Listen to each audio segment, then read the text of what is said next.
Hey everybody, welcome to What About the Game. Today I'm going to be talking about Fatal Fury on the Nintendo Switch. If there's one video game genre synonymous with SNK and Neo Geo, it has to be fighting games. The system has a wealth of them, from King of Fighters to Samurai Showdown. One of the earlier attempts for the company was Fatal Fury, which was released in late 1991. While the series would have a legacy of its own, spawning a few other series, how does the original stack up? Well, let's find out. As with all of Hamster's Neo Geo ports, Fatal Fury contains both the Japanese and international releases. Oddly enough, special move inputs can differ between the two, so if you want to actually learn the game, it's advised you pick one version and stick with it.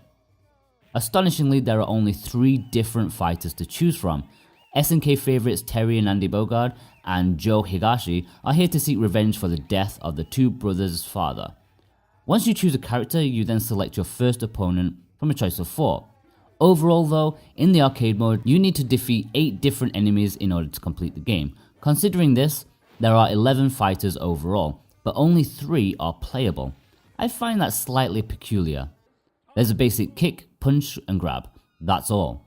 Of course you can perform each while ducking and jumping, which changes them, but it doesn't have the depth of more well-regarded fighting games.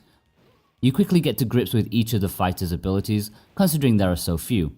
Fatal Fury is more reliant on special moves, which can be learned after the intermittent bonus stages. While button inputs are supposedly simple, I found them rather finicky. Even a simple forward, back, A input would very rarely register.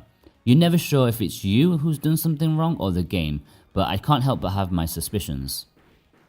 Something unique to Fatal Fury is that many of the stages have 2 lanes of battle. You switch between lanes by jumping or rolling, but in actuality, you have very little say in this. It's all seemingly done at random, and it feels like it's more for show than actually useful for competitive fighting. It's a feature that has potential to be something cool, but the execution here in the original is just not very good. For an early 1v1 fighter, Fatal Fury is trademarkedly slow, almost to an unresponsive level. Not only that, but I'm not entirely convinced by the hit detection either, as quite often my punches were clearly touching the opponent but to no avail. I'm clearly crap at fighting games, but still, Fatal Fury seems an incredibly unfair game, even when not taking into account the hit detection and dodgy special moves. Of course it's designed to get as much money from you as possible, but even on the lowest difficulty setting, you're ludicrously up against it at times.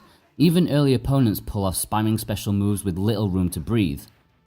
While you may think that it's harsh to criticize such an old game for being dated, you have to remember that Street Fighter II was released in arcades a few months short of a year earlier, ultimately making Fatal Fury almost obsolete at its birth. A game with more characters, more moves, far more technical polish and imagination was already unleashed onto the world. Fatal Fury didn't stand a chance. To give it credit, Fatal Fury does do some things right. For starters, it brought in an attempt at storytelling. Between fights there are short and basic cutscenes, which tell a very brief tale of the brothers seeking revenge on a local crime boss called Geese Howard, who is hosting the King of Fighters tournament. In an unusual multiplayer twist, if a second player joins in the middle of fighting the computer, then they will join your side for a 2v1 situation. This is actually an awesome idea.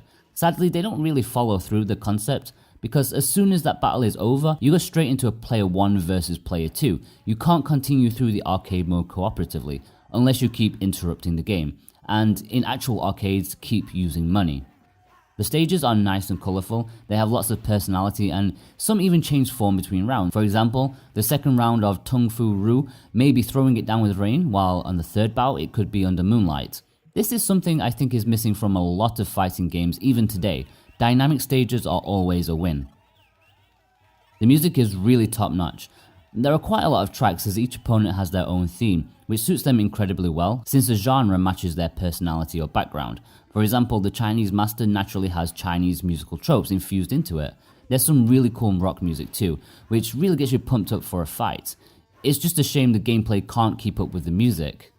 Despite those few positives, this review comes across as highly negative. But I don't want to say Fatal Fury is a bad game, it just has dated mechanics that make it a rather mediocre experience, probably even for its time.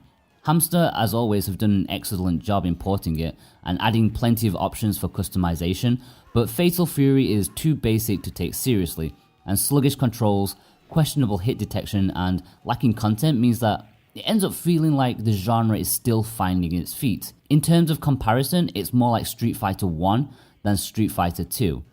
Interesting, considering Fatal Fury was designed by the very same person.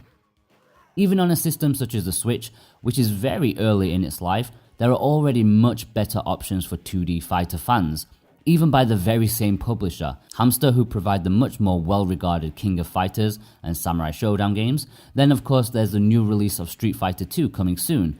I'd say give Fatal Fury a pass for one of these other titles. Okay guys, if you've enjoyed this review then be sure to like and subscribe, that will help me out. You can read the full review of Fatal Fury at whataboutthegame.com, and you can follow me on Facebook and Twitter if you want to. All the links are below. Thanks guys, bye bye.